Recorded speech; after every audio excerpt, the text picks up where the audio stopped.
Welcome to Module 3. We're going to be looking at the Americas today. And what really is going to happen, again, if you look at the textbook, it divides the Americas into two regions, and that's a legitimate way of looking at this. What I'm going to be doing is taking Anglo-America, North America, and Latin America, South America, Central America, and the Caribbean, and I'm going to be looking at the divides and the commonalities. So what I'm going to kind of be doing is pushing two chapters together so that we can see where these two regions that are very closely related divide. And we'll be using that kind of theme throughout the semester. So let's begin. First of all, we want to think about this as the physical context. That's really what we're going to be doing in this first module. It's going to be relatively short. And so first I want to divide this region, this continental region, that is the continent of North America and the continent of South America, as well as the Panamanian Isthmus and the Antillean Archipelago. I want to get to what those mean in just a minute. But we're going to see how these two continents divide, what's part of each one of them, and then why we see it that way. And then we're going to be looking at physiography. That is primarily mountain systems, tectonic forces, in other words, that context of the physical landscape. We'll be looking a bit at climate, some important issues there, the biomes, and then the importance of two major drainages in these regions. So again, I'm going to give you a quick overview. Please make sure you read the material before taking the quiz. This is good background for that. It'll complement the reading material as well. So let's get started. All right, so first of all, when we think of North America and Middle and South America, oftentimes this is how geographers divide this part of world regions. And the reason this becomes somewhat problematic from the standpoint of regional analysis is that from the standpoint of continents, we consider North America everything down to here. That is all the way down the Panamanian Isthmus until it contacts the South American landmass. So from a continent standpoint, we have North America and North American continent and the South American continent. But from a regional standpoint, we divide these regions not at the continents, but in fact right here, essentially at the Rio Grande River. And what we're really dividing is that Anglo-based cultural dominance from the Latin or Iberian cultural dominance. So again, what I want you to understand is that this area of North America essentially is tied to Western and Northern Europe, primarily France and Great Britain. We'll see that certainly in the Canadian and the US cultures right along this eastern seaboard. And then we think of Central America and South America as dominated by the Iberian Peninsula. That is Spain, gets everything essentially west of here, and Portugal, which essentially got Brazil. So Portugal and Spain influence Middle and South America. And then we have the European, the Northern European, Western European influences in North America. Well, again, we'll see that as we move forward. Now, it's important also to note that when we look at Middle America, and Middle America, John Augelli, geographer at the University of Kansas, really came up with this concept. Really what we do here is we divide Middle America further into two sub-areas. We have the mainland, which essentially is all of Mexico down through Panama, except for this rim here. And again, if you were to, for example, go into Costa Rica, for example, or Nicaragua, or for that matter, Mexico, what you'll notice is that there's a much greater Afro or African influence along this rimland and much more of a Spanish or Iberian influence here. Again, I'm using that term Iberian to refer to this little peninsula right here. This is what's known as the Iberian Peninsula, and that's made up of Spain and Portugal. So when we talk about Iberian influences or Spanish-Portuguese influences, that's all of, if you will, the west side, and then the rimland is the Antilles, or the Antillean arc, And so that is the Lesser Antilles, that's the small islands, and the Greater Antilles, the large islands. So the Greater Antilles essentially begins with Puerto Rico in the east, and then Hispaniola, that is Dominican Republic and Haiti, Jamaica, and Cuba. That is the Greater Antilles. And then as we move into the U.S. Virgin Islands, all the way down to Trinidad and Tobago, and then over to the ABCs, Aruba, Bonaire, and Curacao, we think of this as the Lesser Antillean Arc. Okay, so again, that's that distinction: mainland, obviously the isthmus region from Mexico down, rimland, the islands, and then that coastal characteristic that's strongly influenced by Afro-Caribbean culture. All right, so physiographically, the main things that I want you to think about is how the continental characteristics, excuse me, in terms of their physical geography influences what we're going to see later on. And so some basic ideas to note. If we move across North America first east to west, think about what you're seeing here. Again, this is a shaded relief map visualization of the North American continent. And what I want you to note is these two major north-south, more or less, trending mountain chains. So you have the Appalachians. Again, if you're from Pennsylvania, you know this part. We have this Appalachian belt here. Very, very old, much, much lower mountains in the east. We have the valley, the St. Lawrence system here. And you can see this Great Lakes, kind of this faint area here. But in the east, we have a low-slung mountain system that drops into the Piedmont and then into the coastal lowlands of the east.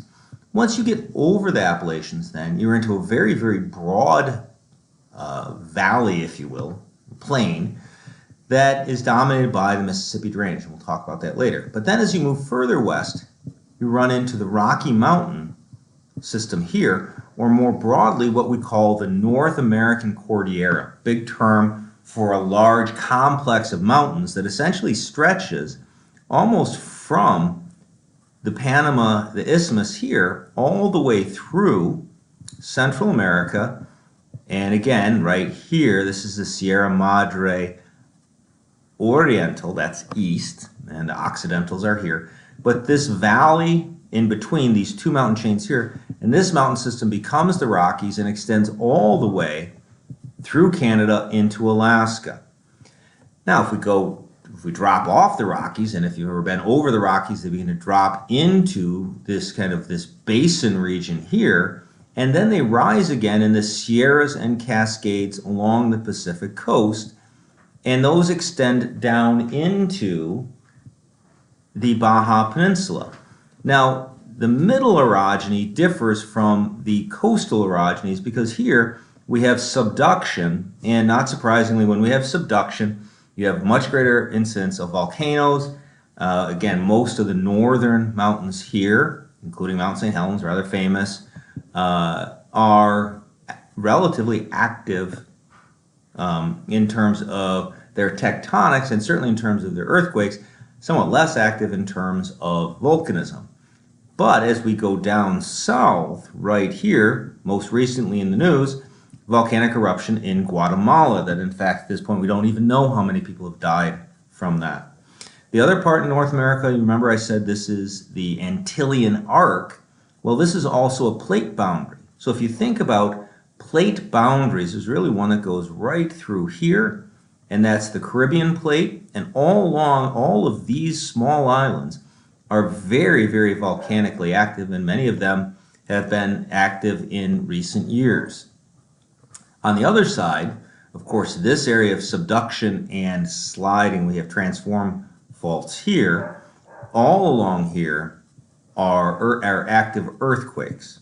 And so if you think about it, moving east to west across North America, we have a series of mountain, valley, broad valley, up another mountain, down into a series of valleys, and up a coastal mountain range. If we move north to south, most important thing I want you to understand north to south is this sequence of large water bodies. So of course we have the Gulf of Mexico here, and much of our weather is going to come up through that, and then up along the Mississippi River Basin. To the extreme north, we have Hudson Bay, and then in between we have this large grouping of freshwater systems that we call the Great Lakes. And what that does is it provides for relative proximity to water throughout this eastern half of the middle of the North American continent. The farther we move west, the farther away from any water body you're going to be. Now let's contrast that with the South American system. In South America, rather than a series of mountain systems, we have one dominant mountain system that essentially runs all along the west coast of the continent. And again, all through here there is subduction of the Pacific plate underneath the South American landmass. And so as a result, on this west margin, we have the Andes Mountains as well as the large basins or valleys at high altitude, the altiplanos here. But these are some of the highest mountains in the world along the Andean chain. This extends well into the northernmost tips of South America, although they're much lower here. But then once you drop off the large Andean chain, you drop into a rather low area here, and we'll see this later. This is the Amazon basin, again, the largest or the highest flow rate of any river system in the world. Generally speaking, we just kind of call it the largest river system in the world. As we move south then, you'll notice there's a series of low valleys interspersed by highlands. Guiana Highlands here, the Pampas, and then as we move down towards Tierra del Fuego, a rather dissected southern cone. But again, in the case of South America, relatively high plateaus dropping into valleys and then an extremely high alpine system here.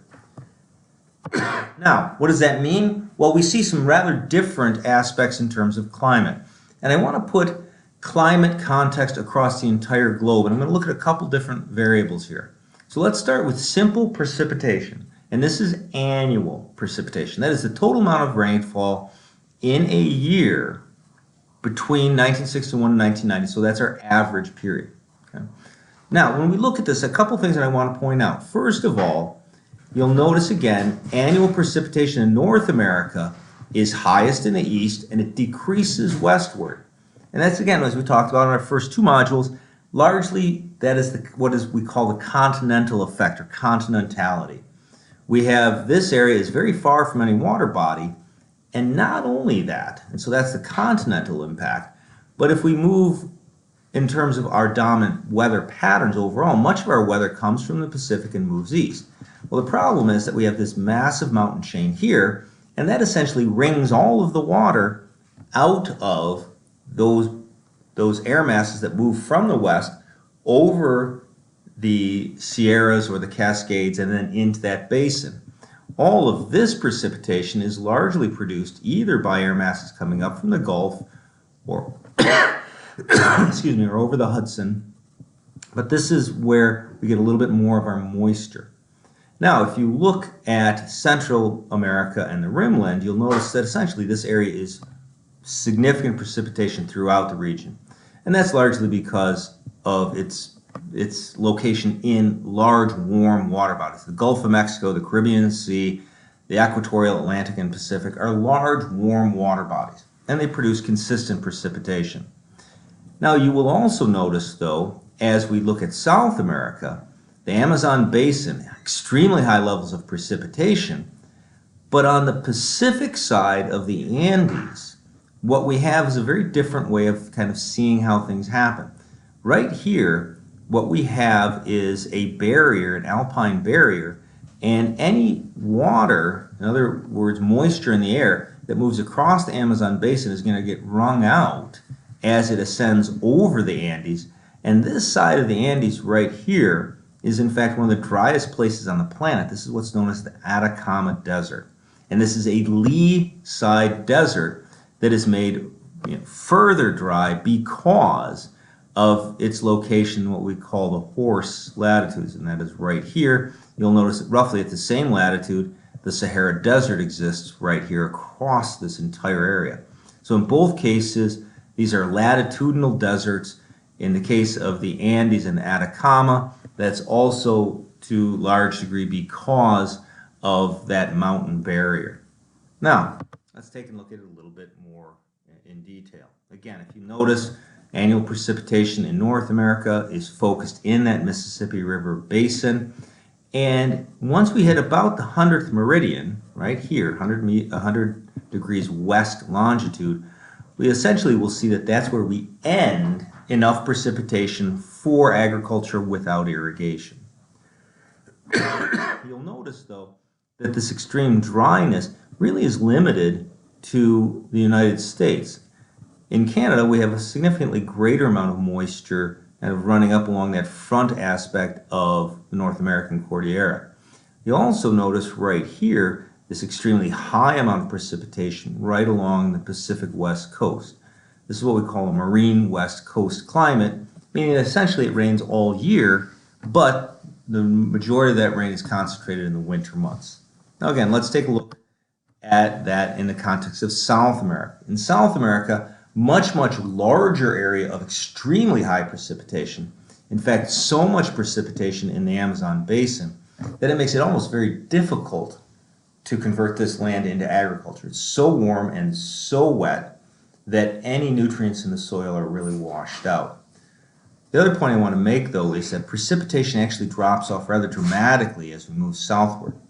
Much of the area, this is Argentina right here, much of Argentina in the north has kind of an optimal precipitation regime and also temperature, and as a result, much of Argentina has been converted to agriculture and to cattle ranching. So it's kind of an optimal location, much like the Midwest and slight west in North America. In terms of average annual, remember, this is annual temperature. In other words, if we average monthly temperatures throughout the year, what we'll notice is that in North America, by and large, temperature is latitudinally controlled. That is, it's fairly simple. Temperatures go down as you go farther north. It's fairly, you'll notice, with the exception that you can notice the Rocky Mountains of North American Cordillera here does decrease temperature, but that's with altitude. But by and large, otherwise, it's a fairly straightforward south to north decrease in average annual temperature. Now compare that to South America. Now in South America, what you'll notice is that warm temperatures, extremely warm temperatures, again, equatorial here, not surprising, but those warm temperatures extend farther and farther south because you'll notice the continent is getting thinner, and so you are much closer to, again, these two large water bodies that moderate temperature. Now the same thing though is true, you'll notice that cooler temperatures extend far to the north along this mountain system, along the Andean complex. What that actually allows is for a complex of agriculture, what the textbook calls altitudinal zonation, is facilitated because over a relatively small area you have all of the different temperature regimes and you have a very large amount of moisture. All right, so what does that do? Well, if we take and then look at the biomes, not surprisingly, we see that our biomes are integrated with both temperature and precipitation. And the important ones that I want you to note really are right here. This is kind of this is potential natural vegetation or potential biomes. And what that's really telling us is what vegetation would be there in the absence of human beings. And the main idea that I want you to note, again, remember I said that 100th meridian. Well, what that really also says is that forest cover, whether it's deciduous or evergreen, is limited by water. And so where you see this breaking, you'll notice kind of this mustard, what they call savanna and grasslands, dominate the western half of the continent, and forests dominate the east, and then to the north, that threshold of temperature produces the boreal forest in the north. Now as we move into Central America, you'll notice a much more complex landscape of ecosystems or biomes. Throughout much of Mexico, we have semi-desert, but as soon as we move into the Yucatan, you'll notice that we begin to move into tropical evergreen forest, that's tropical rainforest, if you will, or tropical deciduous forests. You'll notice that's also the case throughout the Greater Antilles. Complexes of forests dominate Central America, and with the exception again of the deserts and warm grasslands in parts of Mexico. So again, a rather dramatic shift as we move southward. When we look at South America, again, very straightforward break that at least I want you to know. In the north, the largest part of the continent is dominated by equatorial rainforest. You'll see this right here. And then as we move south, what you'll notice through here are scrub and grasslands that have been transformed today again into agricultural areas. Agriculture essentially is produced in both North and South America where grasses were the dominant landscape features. Now, last point I want to make, two river systems. And I want, as we move forward, we're going to think about water and water as transport in both of these regions. What I wanted to simply point out, this is the Mississippi drainage, and what's worth understanding is that the Mississippi complex, and again, if you're from Pennsylvania, you'll know it from the Ohio River, and really the Ohio River system, what you can think of as the Three Rivers area, flows from parts of western Pennsylvania and Ohio and essentially connects again to the Mississippi and then down into Louisiana. Well, that type of complex extends in the other direction all the way up into Canada. The Missouri complex goes all the way up to the southern margin of Canada. Now, let's take a look at that Mississippi drainage and put it in contrast. Again, very large, the dominant water feature in North America. In South America, we have all of that northern area of extreme precipitation that essentially produces the Amazon basin. The Amazon basin has the greatest level of flow, that is the greatest amount of water of any river system in the world. It drains the majority of Brazil, and in fact, significant drainage from Peru, significant drainage from areas of Colombia and Venezuela, Guyana, Suriname. All of these areas contribute massive amounts of precipitation to a relatively low basin area that flows towards the Atlantic Ocean. Now, the important distinction, though, is that while much of the main channel of the Amazon is navigable, it doesn't serve the same purpose in terms of transportation that the Mississippi does. And in large part, that's because the Amazon does not, in a sense, drain major agricultural areas. Most of South America's agriculture is here, outside the drainage basin. Whereas in North America, go back, if you think about this, how many of these states are grain producers? How many of these states produce raw materials, coal, iron ore, etc.? And all these things are moved through this very formal, very mechanized system along the Mississippi drainage. So again, two contrasting drainage systems that are the articulation of human activity and the natural environment. All right, that's the end of Module 3, Part 1. In the next one, we'll be dealing with human occupation and colonization in both regions.